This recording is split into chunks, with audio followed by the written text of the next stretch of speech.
এই শাড়িটা ওকে দিয়ে বলবো যে আমার বড় বোনকে দিয়েছে।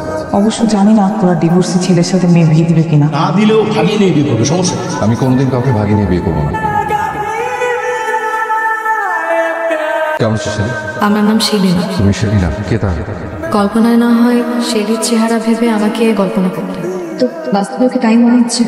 আপনি বসবেন না, দাঁড়িয়ে থাকবেন? আমার নাকে কিন্তু বেশি সময় নেই। আপনার সাথে কিছু কথা বলার ছিল, মূলত এই কারণেই দেখা করার জন্য রাজি হয়েছি। কি কথা? কথাগুলো শোনার পর আপনি আমাকে কি ভাববেন আমি জানি না, কিন্তু আমার হাতে সময় যেহেতু অল্প, আমার মনে হলো কথাগুলো বলে ফেলা উচিত। আসলে আমি ইতি না, আমার নাম সাথী। ইতি আমার বোনের নাম, আমরা যমজ বোন। ইতির না খুব শখ ছিল বই পড়ার, বইয়ের মাধ্যমে পত্রমিতালি করতো। মানে আমরা যমজ বোন হলেও না আচরণে কোনো মিল ছিল না, একদম বিপরীত। ইতি অনেক বেপরোয়া ছিল, নিজের ইচ্ছে মতন লাইফ লিড করবে বলে বাড়ি পর্যন্ত ছেড়ে দিয়েছে। সম্ভবত ঢাকা চলে গিয়েছিল, তারপর থেকে ইতির সাথে আমার কোনো যোগাযোগ নেই।